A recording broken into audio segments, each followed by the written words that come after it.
శ్రీమన్నారాయణ.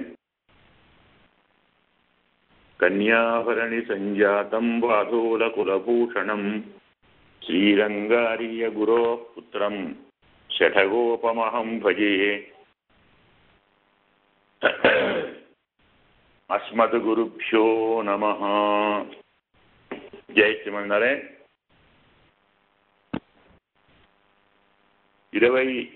28వ సర్గలో ఉన్నాం మనం.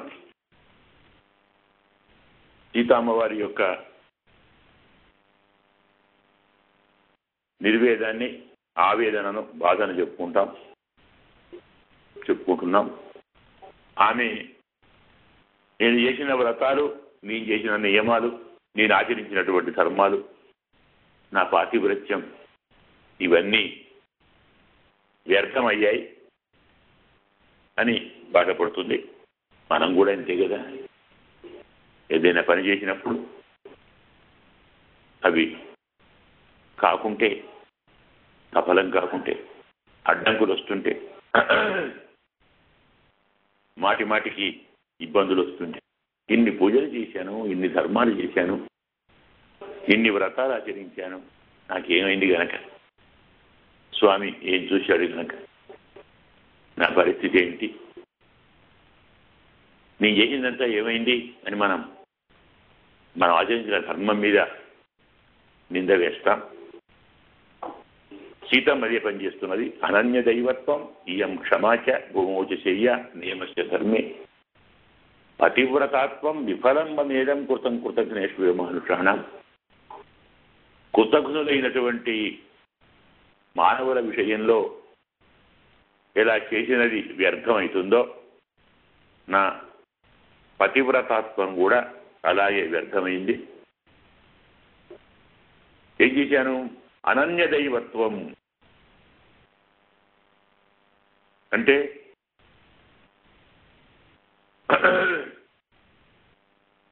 ఇందులో రామాత్ పరతరం నాస్తి అని, రాముడు తప్ప మరెవరూ లేరు, నా దైవం రాముడే, పతియే నాకు ప్రత్యక్ష దైవము, నా భర్తే నాకు దైవం మనం చెప్పుకుంటాం గీతలో, మరో దాంట్లో భక్త్యాతో అనన్యయాశక్య అని. అనన్య భక్తి కావాలి అంటే ఎవరినైనా ఒకరి యందే మన నమ్మకం, భక్తి, దృఢమైనటువంటి అధ్యవసాయం ఉండాలి. నేనన్నాడు రాముడిని తప్ప మరెవరి జోలికి వెళ్ళలేదు కదా. అందువల్ల ఇలా ఉండేటువంటి నా అనన్య దైవము, నేను పరమాత్మ తప్ప మరెవరు నన్ను, అంటే రాముడు తప్ప ఇంకొకరు నన్ను రక్షిస్తారనే ఆలోచన నాకు లేదు.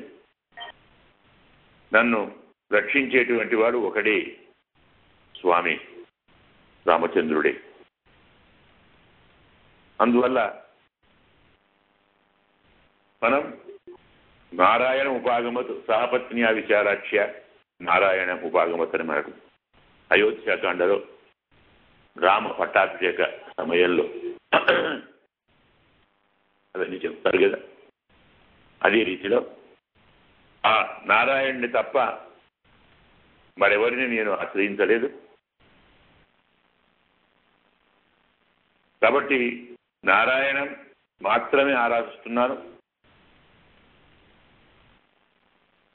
రామచంద్రుణ్ణి నా భర్తగా ఆరాధిస్తున్నాను. రామచంద్రుడు తప్ప మరెవరిని నేను ఆశ్రయించలేదు, ఆలోచించలేదు.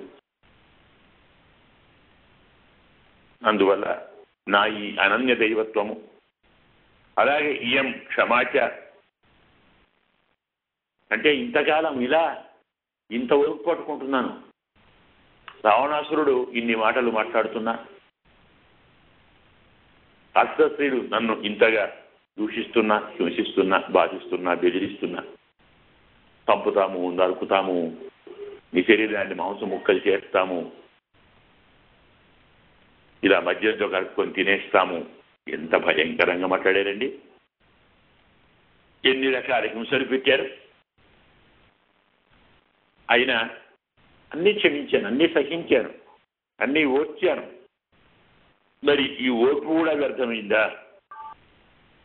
ఈ క్షమాచ అంటే రావణాసురుని యొక్క కఠినమైన మాటలు, అర్థశీల యొక్క తర్జన భర్జనాదులు అంటే వీటి న్యాయంగా నేను ఎలాంటి దాన్ని నిరంతరం రాముని మధురమధురమైనటువంటి మాటలను వినటం అలవాటుగా ఉన్నటువంటి నేను రాముని మధురమైన మాటలతో సంతోషించి ఉప్పొంగిపోయి ఆనందించేటువంటి నేను రావణాసురుని ఇలాంటి మాటలు వినవలసి వచ్చినది. తీర బెదిరింపు, అదిరింపు ఇలాంటి వాటిని వినవలసి వచ్చినది. వాటిని కూడా సహిస్తున్నాను కదండి. అంటే కొన్నాళ్ళు అయిపోతే మా రాముడు రాకపోతాడా, మళ్ళీ నన్ను చేరకపోతాడా, నేను సహజంగా వినేటువంటి మా రామచంద్రుని మధురమైనటువంటి భాషణాన్ని వినలేకపోతానా అనే ఆశతో నేను ఇవన్నీ సహిస్తున్నాను కదండి. కాబట్టి భూమోచ చెయ్య, అందులో నిరంతరం రాముని ఒడిలో పడుకునేదాన్ని, రాముని భుజమును ఇడ్డుగా చేసుకొని పడుకునేటువంటి నేను ఈనాడు భూమోచ చెయ్య, భూమి మీద పడుకుంటున్నాను. అంటే మళ్ళీ త్వరలో నా రాముడు నాకు లభిస్తాడు, మళ్ళీ నేను నా రాముని ఒడిని తెలియగా పొందగలుగుతాను అనేటువంటి ఒక ఆశతో, ఒకే ఒక నమ్మకంతో ఇప్పుడు నేను భూమి మీద పడుకుంటున్నాను. లేకుంటే నా భూచేయతో పని ఏమిటండి? నియమశ్చ ధర్మే అంటే ఏమిటి? ధర్మము యందు నియమం. నియమం ఏమిటి అంటే రాముడే రక్షిస్తాడు. పితాచ రక్షక శైషి భర్త జ్ఞేయ రమాపతి స్వామి ఆధార తథా ఆత్మాచ భోక్తాచార్యమను కానీ చెప్పినట్టుగా పరమాత్మ మనతో నవవిధ సంబంధాలు ఉన్నాయి. అందులో రక్షకత్వం కూడా అయిందే. నన్ను నేను రక్షించుకోను, స్వామి రక్షించాలి, ఆయనే రావాలి, ఆయనే రక్షించాలి అనేటువంటి ధర్మం మీద నేను నియమంగా ఉన్నాను. రక్షకత్వం అనేటువంటిది ఆ మహానుభావునిదే అనే బుద్ధితో నేనున్నాను. మనకు మత్వాంకుంది సగ్రీవ భస్మావతి అక్కడ చెప్పిందిగా, అసందేశాత్తు రామస్య తపస్యానుపాలనాత్ నత్వాంకుమిద సగ్రీవ భస్మార్హ తేజస. నన్ను రక్షించుకోమని రాముడు చెప్పలేదు. నేను పాతివ్రత్య ధర్మంలో ఉన్నాను కాబట్టి నాకున్నటువంటి భస్మము చేయగల తేజస్సు నిన్ను భస్మం చేయటం లేదు. రక్షించవలసిన వాడు రాముడు, ఆయనే కాపాడాలి అనే పట్టుదలతోనే ఉన్నాను. అదే నా నియమం. నియమశ్చ ధర్మే, రక్షకత్వ ధర్మము స్వామి ఎందే ఉంది, అతని ఎందే ఉంది అనేటువంటి ఆశతోటి నేనుంటున్నాను. అందువల్ల నాకంత తేజస్సు ఉన్నా నేను దాన్ని ఉపయోగించడం లేదు. ఇవి అనన్య దైవత్వం, ఈ క్షమాచ భూమోచ చెయ్య, నియమశ్చ ధర్మే, పతివ్రతాత్వం విఫలం మమేదం. ఇలాంటి నా పాతివ్రత్యం విఫలమైంది అంటే ఇవేవీ పని చేయలేదు. ఇది నా వ్రతం. కృతం కృతజ్ఞేష్వివ మానుషానా అంటే వ్రతం లేకుండా నాకు ఉన్నదంటూ ఏమీ లేదు. వ్రతం వల్ల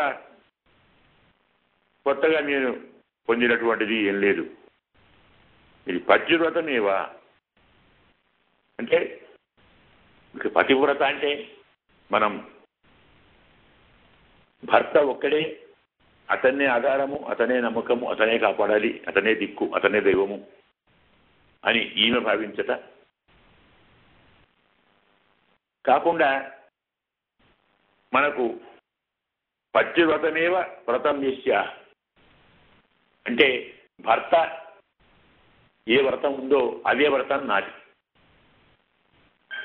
భర్త యొక్క వ్రతమే నా వ్రతం. నాకు విడిగా, భర్త కంటే విడిగా నాకు వేరే వ్రతం అంటూ ఏదీ లేదు అని భావించే వారిని పతివ్రతాత్వం అంటారు. అది పతివ్రత అర్థం.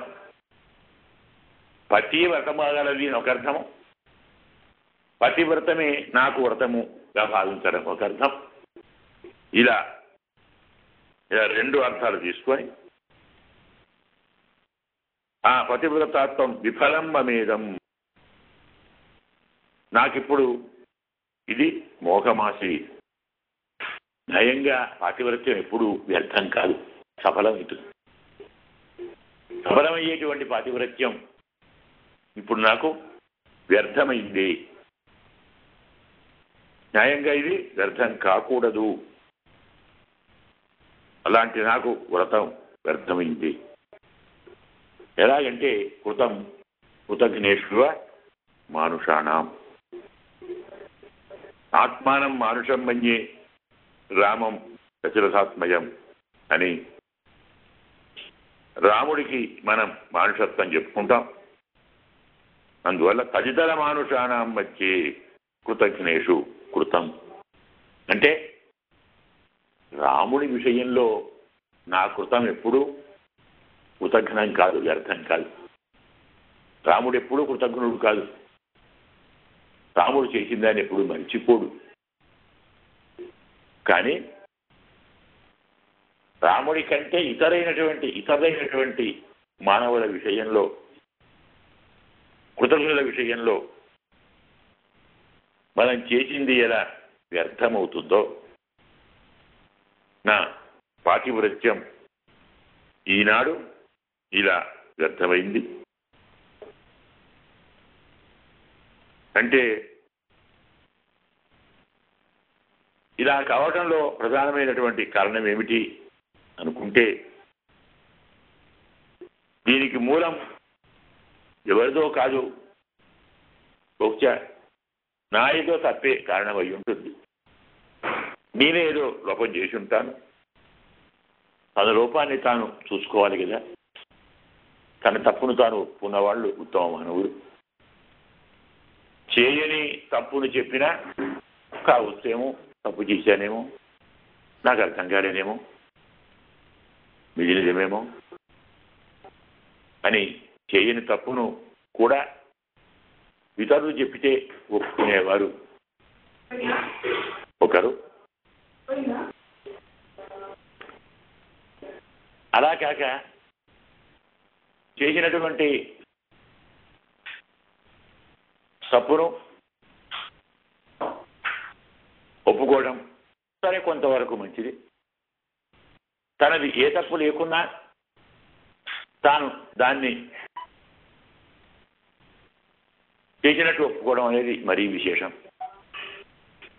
లేని తప్పు మీద పడేసుకొని నాదే కారణం, ఆ తప్పే ఇలా అయి ఉంటుంది అనటం క్షమ అంటారు. అది చాలా ఉత్తమ గుణం. సీతమ్మ చేసిన తప్పును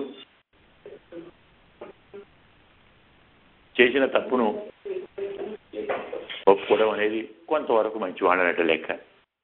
పాపం సీతమ్మ తన తప్పునే ఒప్పుకుంటున్నది. నేనే తప్పు చేశాను, నా పొరపాటు వల్లే నాకు ఇన్ని కష్టాలు వచ్చాయి, ఇన్ని దుఃఖాలు నేను పొందుతున్నాను అని లోపం తనదే, కానీ నా రాముడిది కాదు.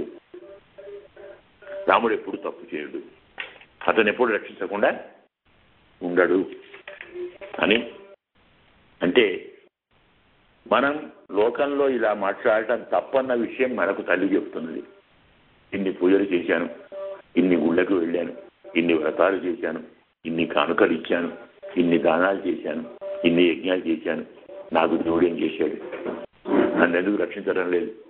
నాకెందుకు ఇన్ని కష్టాలు వస్తున్నాయి, ఇలాంటి మాటలు మాట్లాడతారు. అందులో నువ్వు తప్పులు చేశావు, నేను చేయాలనేటువంటి అహంకారంతో చేయటం తప్పే కదా, చేయించేవాడు వాడు కదా. శరీరాన్ని వాడిచ్చాడు, ఇంద్రియాలు వాడిచ్చాడు, మనస్సు వాడిచ్చాడు, బుద్ధి వాడిచ్చాడు. వాడు ఎవరు నీతో పని చేయిస్తుంది. నేను చేశాను అనుకోవడం తప్పు కదా. ఈ తప్పుతో మరి ఎలా పరిస్తుంది? అందులో పూజలని తప్పు చేశావు, వ్రతాలని తప్పు చేశావు. ఎదుటివాడు నాకేమి చేశాడు అని ఆలోచించే ముందు నీ చేసిన దాంట్లో ఎన్ని తప్పులు ఉన్నాయో పరిశీలించుకోవటం అవసరమైనటువంటి సామాజిక న్యాయాన్ని, ఒక సామాజిక ధర్మాన్ని మన సీతమ్మ ఇందులో తెలియజేసింది. పరమాత్మ ఎప్పుడూ రక్షకుడే, మనమే అతన్ని నమ్మము, విశ్వసించము. మనం కాపాడుకుంటున్నాం అనుకుంటాం.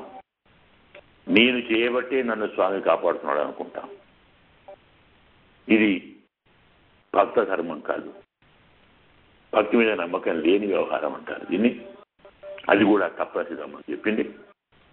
అందుకే మోఘోకి ధర్మ చరిత మయాయం తథా ఏకపత్నిత్వం ఇదం నిరర్థం. మళ్ళీ తరువాత చెప్తున్నాడు మరో మాట, మోఘోహి ధర్మ చరిత. మళ్ళీ అదే మాట చెప్పుకుంటున్నది. నేను ఏకపత్ని వ్రతం అంటే పాతివ్రత్యం, ఈ పాతివ్రత్యం అనేది విఫలమైంది. వ్యర్థమైన ధర్మాన్ని ఇంతకాలం ఆచరించాను. నపశ్యామి కృషా వివరణాకి నాత్వయ సంగమనే నిరాశ. ఎందుకంటే ఇంతకాలం అయింది నేను చూడక, 10 నెలలు దాటింది లంకలో ఉండబట్టి. నా రాముడు వస్తాడు, చూస్తాడు, వెతుకుతాడు, పంపిస్తాడు, తెలుసుకుంటాడు. రావణాసుని సంహరిస్తూ నన్ను కాపాడుతాడు. ఎంత ఆశతో ఉన్నానండి. 1 నెల, 2 నెలలు, 3, 4, 5, 6, 7, 8, 9, 10, ఇంకో 2 నెలలు అయితే వాడు నన్ను చంపేస్తాడు. నాకు ఇచ్చిన సమయం 1 సంవత్సరమే కదా, లోపు రావాలి కదా. కాలేది అంటే నా ధర్మం, నా వ్రతం, నా నియమం, నా పాతివ్రత్యం, ఈ ఏకపత్ని వ్రతం మోఘ, ఇది వ్యర్థమైంది. నా ధర్మం వ్యర్థమైపోయింది, ఏకపత్నిత్వం వ్యర్థమైపోయింది. ఎందుకు? తత్వాన్ని అపశ్యాన్ని, నిన్ను చూడటం లేదు నేను ఇంతకాలమైనా. కృష, నీ విరహంతో ఆహారం లేదు, నిద్ర లేదు, ఇలా పక్క చిక్కిపోయాను.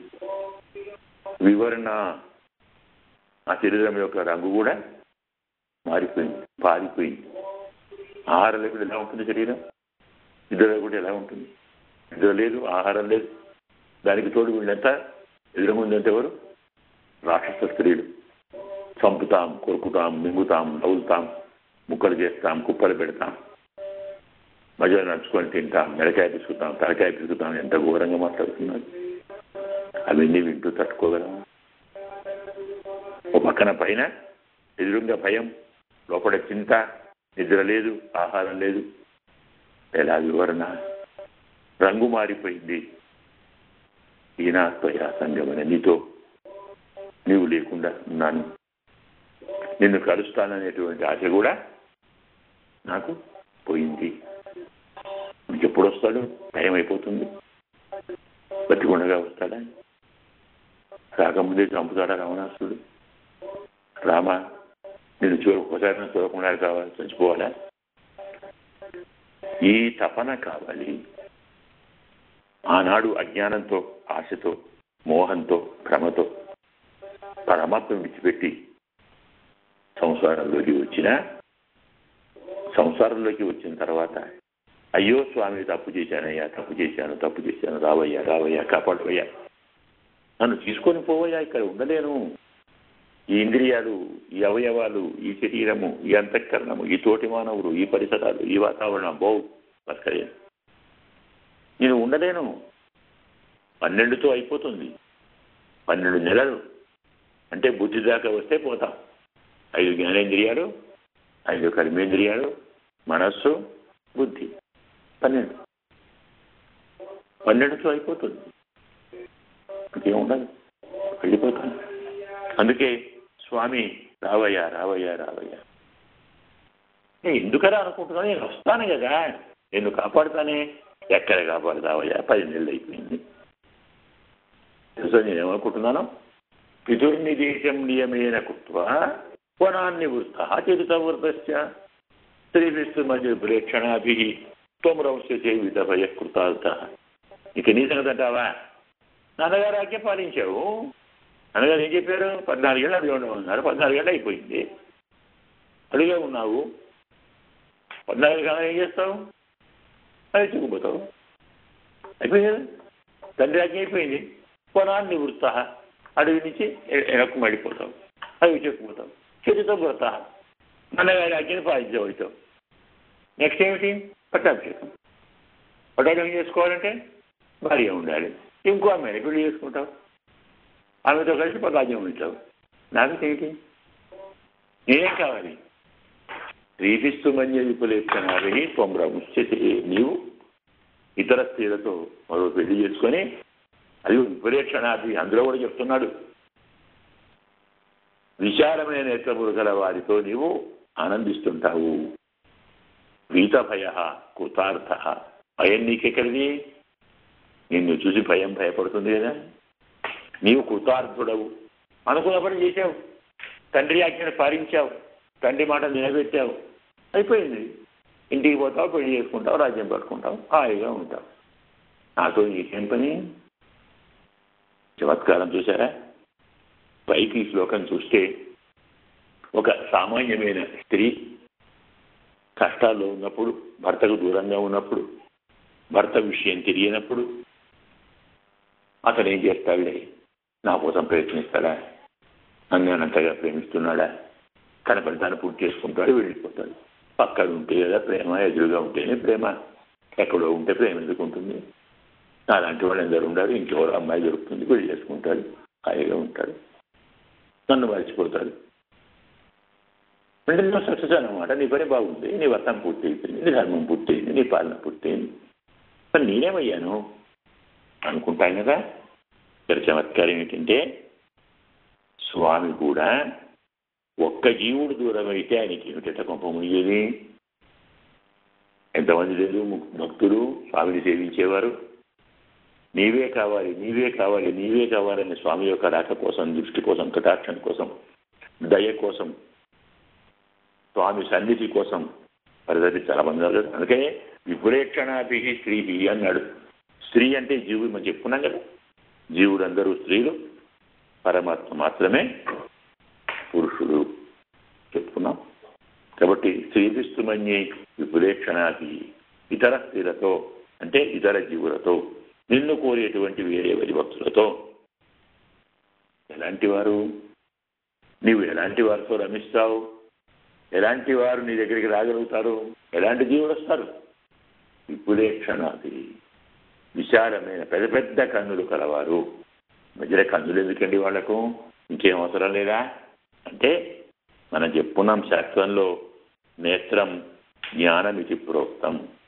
నేత్రం అంటే జ్ఞానము, విపులేక్షణాభి విశాలమైన జ్ఞానము కలవాళ్ళు, అలా పెద్ద జ్ఞానం కలవాళ్ళు, తత్వజ్ఞానం కలవాళ్ళు, నీ స్వరూపం తెలిసిన వాళ్ళు, పరమాత్మ జీవాత్మలకి అధ్యాత్మ జ్ఞానం కల మహానుభావులైన జీవులతో నీవు ముక్త పురుషులతో ఆనందంగా ఉంటావు. నీ లంకలో ఈ శరీరంలో 10 సంవత్సరాల పడి మలుతుంటే నీకేమయ్యా? నీ దగ్గరికి వచ్చేవాళ్ళు, నిన్ను కోరేవాళ్ళు, నిన్ను సేవించేవాళ్ళు, నీకే పరితపించేవాళ్ళు ఎందరో ఉన్నారు కదా. వాళ్ళు చాలు, నేను రాకుంటే నువ్వు వాళ్ళతో హాయిగా ఉంటావు. నేను ఇలాగే ఇక్కడ నీకోసం పరితపిస్తూ ఉంటాను అనేటువంటి ఒక విశేషమైనటువంటి అర్థం ఇందులో మనకు భాషిస్తుంది. శ్రీపిస్తుమని విప్రేక్షణాభి త్వమ్రంశే విధభయర్థ అహంతు రామ త్వయి జాతకామ చిరం వినాశాయ నిబద్ధ భావ మోహజత్వాదపోవ్రతంచ చక్ష్యామిథి జీవితం అల్పభాగ్య. ఇంకా నా సంగతి అంటావా? సో ఈ జాతకామ నిన్నే కోరుతూ నీ మీది కోరికతోటి స్థిరం వినాశాయ నిబద్ధ భావ, ఎంతకాలమైనా నీ ఎందే భావం ఉంచి, నీ ఎందే మనస్సుంచి, నీ మీదనే ప్రభావించి చాలా కాలం ఇలాగే ఉంటాను, తర్వాత నశించిపోతాను. అంటే నా నిబద్ధత, నా నియమాచరణ, నా ధర్మాచరణ నా వినాశనానికే పనికొస్తున్నది, రక్షణకు పనికి రావటం లేదు. మోహం చరిత్వాలు తపోవ్రతంచ, బతుకున్నంత వరకు పాతివ్రత్యంతో ఉంటాను, ఇలాగే తపస్సు చేస్తాను. ఈ రెండు వ్యర్థాలే కదా. వ్యర్థమైన తపస్సును, వ్యర్థమైన వ్రతాన్ని నేను ఆచరించి చక్ష్యామి జీవితం, చివరికి ఈ ప్రాణాలను విడిచిపెడతాను. అల్పపాద్య, నా అదృష్టం బాగాలేదు, ఏం చేస్తాను, నా కర్మ ఇలా ఉంది, ఇలాంటి దుష్టకర్మతో నేను ఇలా అయిపోతాను. నీవక్కడ ఆనందంగా ఉంటావు. అందుకే సా జీవితం చప్రవాహం చెయ్యేయం విషేణ శస్త్రేణ స్థితేన వాపి. కాబట్టి ఇంకో 2 నెలలు ఆగి రావణాసు వచ్చి నన్ను చంపి అప్పటిదాకా ఎందుకు ఊరుకోవాలి? ఎలాగో వాడు నన్ను చంపడం ఖాయం కదా. నన్ను వాడు చంపితే వాడికి ఇంకో పాపం వస్తుంది, ఈ హత్య పాతకం. వాళ్ళు చాలా వాడికి పాపాలు చాలు కదా, మళ్ళీ పాపం ఎందుకు, నేనే చంపుకుంటాను. అలా చేస్తే వాడికి పాపం తప్పుతుంది, నాకే బాగా తప్పుతుంది. ఎలా చేస్తాను? వదిలిపెడతాను ఆ ప్రాణాన్ని. విషయేణ శస్త్రేణ స్థితేన వాపి, విషం తాగిస్తాను, లేదా తీవ్రమైనటువంటి ఆయుధంతో నన్ను నేను చంపుకుంటాను. కానీ వచ్చిన బాధ ఏమిటంటే, నేను లంకలో ఉన్నాను, శత్రువుల మధ్యలో ఉన్నాను. శత్రురోజు ఉన్నా కానీ నాకు ఒక్క విషయం ఇచ్చేవాడు లేడు. మిత్రుడు విషయం ఇయ్యారు, శత్రువులు ఇయ్యారండి. వేరే శత్రువు నన్ను జాగ్రత్తగా కాపాడు శత్రువులు వీడు. రావణాకు నేను ఇష్టరాలను కాబట్టి నా అందరూ ప్రాణపేదగా చూసుకుంటున్నాను. అందరూ శత్రువులే, అందరూ బాధించేయాలి, ఒక్క విషయం ఇయ్యాడు నాకు. కావాలనుకుని విషయం ఇచ్చేవాడు లేడు. విషస్యదాత నహిమేస్తి కష్టితుడు. ఈ లంకలో నాకు ఒక్కడు విషం ఇచ్చేటువంటి వాడు లేడు. పోనీ ఇద్దరు ఆయుధాలు ఒకటి ఇచ్చేపోతుంది, నన్ను నరుకుంటాను కదా. శస్త్రస్య వావేశ్వని రాక్షసస్య. ఈ రావణాసుని ఇంట్లో నాకు ఆయుధం ఇచ్చేవాడు లేడు, విషం ఇచ్చేవాడు లేడు. శత్రువుడే అందరూ చంపేవాడు కాదు, బతికి శత్రువున్నా. నా కర్మ ఇలా ఉందయ్యా, ఇంతకంటే అల్పభాగ్యం నాకేం కావాలి? ఎంత దురదృష్టము! ఇలా ఈ మహానుభావురాలు తనను తాను నిందించుకుంటూ, తన వ్రతాన్ని, తన ధర్మాన్ని నిందించుకుంటూ, తన స్వరూపాన్ని, తన అదృష్టాన్ని నిందించుకుంటూ, తన పాతివ్రత్యం విఫలమైందని బాధపడుతూ విలపిస్తూ ఉంది. మరొక 4 శ్లోకాలు ఉన్నాయి, సమయం కాస్త అయిపోయినట్టుంది. ఆ 4 శ్లోకాలను రేపు చెప్పుకొని ఈ సర్గను పూర్తి చేసుకొని రేపు మరొక సర్గ 20 సర్గను అనుసంధానం చేద్దాం. అస్మద్గురుభ్యో నమః. జై శ్రీమన్నారాయణ.